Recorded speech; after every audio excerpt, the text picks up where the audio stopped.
السلام علیکم ورحمۃ اللہ وبرکاتہ۔ قرآن ہم سے کیا چاہتا ہے اس کے ایپیسوڈ نمبر 12 میں آپ کا استقبال ہے۔ آج ہم بات کریں گے 12ویں پارے میں اللہ تبارک و تعالیٰ نے ہمیں کن احکامات کی طرف متوجہ فرمایا اور کن چیزوں کی طرف ہماری توجہ فرمائی ہے۔ سب سے پہلی جو چیز ہے وہ 12ویں پارے کی سب سے پہلی آیت اللہ تبارک و تعالیٰ قرآن مجید میں فرماتے ہیں 12ویں پارے میں، بسم اللہ الرحمن الرحیم، وما من دابۃ فی الارض الا علی اللہ رزقها ویعلم مستقرها ومستودعها کل فی کتاب مبین۔ اللہ تعالیٰ فرماتے ہیں کہ زمین میں جو بھی ہے، چوپائے جو بھی ہے، الا علی اللہ رزقها، ساروں کے رزق کی ذمہ داری اللہ کے اوپر ہے۔ ویعلم مستقرها ومستودعها، اللہ تعالیٰ فرماتے ہیں اللہ تعالیٰ اس کا مستقر جو رہنے کی جگہ ہے وہ بھی جانتا ہے، وہ مستودعها، اور جو بعد میں آنے والی زندگی کے رہنے کی جگہ ہے اللہ وہ بھی جانتا ہے۔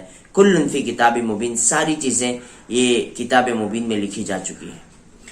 وَهُوَ الَّذِي خَلَقَ السَّمَاوَاتِ وَالْأَرْضَ فِي سِتَّةِ أَيَّامٍ، پھر آگے اللہ تبارک و تعالیٰ نے اپنی صفات بیان فرمائے۔ یہاں پہ سب سے ایک اہم چیز اللہ تعالیٰ نے بیان فرمائی وہ یہ کہ رزق کی ذمہ داری۔ آج دیکھیں ہم ہر کوئی رزق کو لے کر پریشان ہے، ہر کوئی روزی روزگار کو لے کر پریشان ہے۔ بس ایک چیز جو اللہ تبارک و تعالیٰ نے بیان فرمائی ہے قرآن مجید میں، فَابْتَغُوا عِندَ اللَّهِ الرِّزْقَ وَاعْبُدُوا وَاشْكُرُوا لَهُ، کہ دیکھو تمہارا رزق تو اللہ تبارک و تعالیٰ نے لکھ دیا، جتنے لقمے تم نے کھانے نے اس زمین پر وہ آپ کھا کر ہی مرو گے، جتنے گھونٹ تم نے پینے ہیں وہ تم پی کر ہی مرو گے، جتنے نوٹوں سے تمہاری جیب تمہارا بینک بیلنس بھرنا ہے وہ تم بھر کر ہی مرو گے، اس کے لیے تم کو فکر کرنے کی ضرورت نہیں ہے۔ ہاں شرط ہے تم کو تلاش کرنا پڑے گا۔ گھر بیٹھے آپ کہو گے کہ اللہ تعالیٰ نے بولا نا رزق دیں گا، تو گھر بیٹھ کے مجھے کھانا آنا چاہیے، مجھے ساری چیزیں آنی چاہیے، ایسا نہیں ہوگا۔ یہاں پہ اللہ تعالیٰ فرماتے ہیں رزق کی ذمہ داری ہماری، محنت کرو، رزق کی ذمہ داری ہماری، اس لیے کہ اللہ تعالیٰ نے دنیا کو دارالاسباب بنایا، ہر چیزیں نا سبب کے ساتھ میں جوڑ دی۔ ہم بیمار ہوتے ہیں ڈائریکٹ اللہ سے مانگنا چاہیے، لیکن اللہ تعالیٰ اللہ کے نبی صلی اللہ علیہ وسلم کے ذریعے سے اللہ تعالیٰ ہم کو بتلا رہے ہیں کہ بیمار ہے تو علاج کرو۔ ہاں جو علاج جس چیز سے علاج کریں گے اس میں وہ کوئی تاثیر نہیں ہے، شفا دینے والی ذات اللہ کی ہے۔ اسباب آپ اختیار کرو گے لیکن دل میں یہ یقین رہے گا کہ یہ سبب جو ہے نا جو ہم اختیار کر رہے ہیں اس کی کوئی حیثیت نہیں ہے، یہ جو مسبب الاسباب ہے جس نے سبب کو پیدا کیا ہے وہی تاثیر دینے والا ہے۔ ویسے ہی اللہ تعالیٰ نے رزق لکھ دیا لیکن رزق کو تلاش کرنا یہ تمہاری ذمہ داری ہے۔ اور اللہ تبارک و تعالیٰ نے رزق کا اور نماز کا جوڑ بہت رکھا۔ وَأْمُرْ أَهْلَكَ بِالصَّلَاةِ وَاصْطَبِرْ عَلَيْهَا لَا نَسْأَلُكَ رِزْقًا نَحْنُ نَرْزُقُكَ، اللہ فرماتے ہیں اے نبی جی آپ خود بھی اور اپنے اہل و عیال کو بھی نماز کا حکم کیجئے اور اس پر جمے رہیے۔ روزی کا سوال ہم تم سے نہیں کرتے، روزی تو ہم دینے والے ہیں۔ پتہ یہ چلتا ہے کہ اللہ تبارک و تعالیٰ نے نماز اور روزی کا جوڑ رکھا ہے۔ جو نماز کا اہتمام کرے گا، نماز کی پابندی کرے گا، اللہ تبارک و تعالیٰ عافیت سے اس کو روزی پہنچائیں گے۔ تو یہ سب سے پہلی چیز تھی کہ اللہ تبارک و تعالیٰ نے ذمہ داری لے لی۔ دوسری چیز جو اللہ تبارک و تعالیٰ نے یہاں پہ بیان فرمائی وہ بہت اہم واقعے کی طرف اشارہ فرمایا۔ وہ اہم واقعہ کیا ہے؟ حضرت نوح علیہ السلام اور ان کے بیٹے کا واقعہ۔ یہاں پہ اللہ تعالیٰ نے بڑی تفصیل سے اس کو بیان فرمایا۔ اللہ تبارک و تعالیٰ فرماتے ہیں وَيَصْنَعُ الْفُلْكَ وَكُلَّمَا مَرَّ عَلَيْهِ مَلَأٌ مِّن قَوْمِهِ سَخِرُوا مِنْهُ قَالَ إِن تَسْخَرُوا مِنَّا فَإِنَّا نَسْخَرُ مِنْكُمْ كَمَا تَسْخَرُونَ إِلَى آخر الآیہ۔ یہاں پہ اللہ تبارک و تعالیٰ نے یہ بیان فرمایا کہ دیکھو تم کسی کی نسل سے، کون سے خاندان سے، کیا حسب نسب تمہارا، مجھے اس سے کوئی پرواہ نہیں۔ تم نبی کے چچا بھی رہو گے لیکن اسلام کے لیے، دین کے لیے تم میں تڑپ نہیں ہے، ہدایت کے لیے تم نے کوششیں نہیں کی ہے، تو پھر تم نبی کے چچا ہی کیوں نہ ہو ہم تم کو بخشیں گے نہیں۔ تم نبی کی بیوی ہی کیوں نہ ہو ہم تم کو نہیں بخشیں گے، تم نبی کے بیٹے ہی کیوں نہ ہو ہم تم کو نہیں بخشیں گے۔ جب نبی کے بیٹے، نبی کی بیوی، نبی کے چچا، اللہ تبارک و تعالیٰ نے نبی کے باپ اللہ تبارک و تعالیٰ نے ان کی پکڑ کی، تو میرے عزیز دوستوں، میری ماں و بہنوں، ہم اور آپ کون ہوتے ہیں؟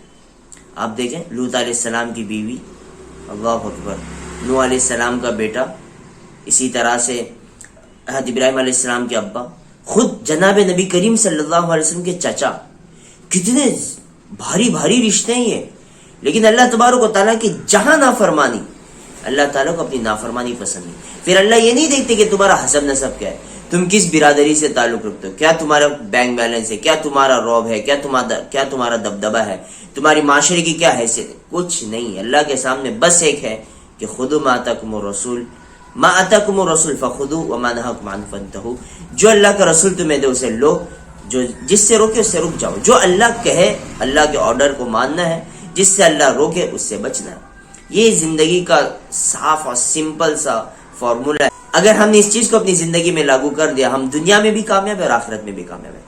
یہی واقعہ اللہ تبارک و تعالیٰ نے یہاں پہ بیان فرمایا کہ نوح علیہ السلام کا بیٹا چونکہ نافرمان تھا, نوح علیہ السلام نے اس کو بہت سمجھانے کی کوشش کی کہ بابا دیکھ, تو غلط راستے پر ہے, تو نافرمانوں کے ساتھ میں آ جا, ہمارے ساتھ میں سوار ہو جا, میری بات مان لے, ہمارے ساتھ میں سوار ہو جا, ایمان لے آ. لیکن وہ نہیں مانا. اس نے یہ کہا کہ اگر پانی بھر بھی جاتا ہے نا تو میں پہاڑ کی چونٹیوں پہ چڑھ جاؤں گا. اور پہاڑ کی چوٹی پہ گیا کہ یہاں پہ مجھے پناہ مل جائے گی, پانی جو ہے وہ پہاڑ تک نہیں آئے گا. حضرت نوح علیہ السلام نے کہا کہ لا عاصم اليوم من امر اللہ الا من رحم, میرے بیٹے آج کسی پہ رحم نہیں ہوگا سوائے اس کے جس کو اللہ بچائے. وحال بینہم الموج فکان من المغرقین. اللہ فرماتے ہیں یہ باپ اور بیٹے کے درمیان بات چل ہی رہی تھی. باپ بیٹے کو کنونس کر رہا تھا کہ آجا, مان جا, قبول کر لے میری بات, اور بیٹا کہہ رہا تھا کہ نہیں ابا میں بچ جاؤں گا. اللہ فرماتے ہیں یہ دونوں کا مکالمہ چل ہی رہا تھا. وحال بینہم الموج فکان من المغرقین, کہ ان دونوں کے درمیان ایک موج آ گئی پانی کی اور وہ غرق ہونے والوں میں سے ہو گیا. میرے عزیز دوستوں اور میری ماں بہنوں, ہم کو ڈرنے کی ضرورت ہے کہ ایک نبی کا بیٹا جب نافرمانی پہ اتر آتا ہے نا, اللہ اس کو نہیں بخشتا, تو ہمارے اور آپ کی کیا اوقات اور کیا حیثیت ہے. ہمارے تو پرکھوں میں بھی کوئی ان سے اللہ والے نظر نہیں آتے. تو اس لیے ہمیں بہت ڈرتے رہنا چاہیے. دین کی خاطر, اسلام کی خاطر, شریعت کی خاطر ہمیں بہت ڈر کر کام لینا چاہیے کہ کہیں اللہ ہم سے ناراض نہ ہو جاوے, کہیں ہمارے ہاتھ سے شریعت چھوٹ نہ جاوے, کہیں ہمارے ہاتھ سے ایمان چھوٹ نہ جاوے. اس کے لیے فکریں کرنی ہے. امید کرتے ہیں کہ آپ کو باتیں سمجھ آ گئی ہوگی.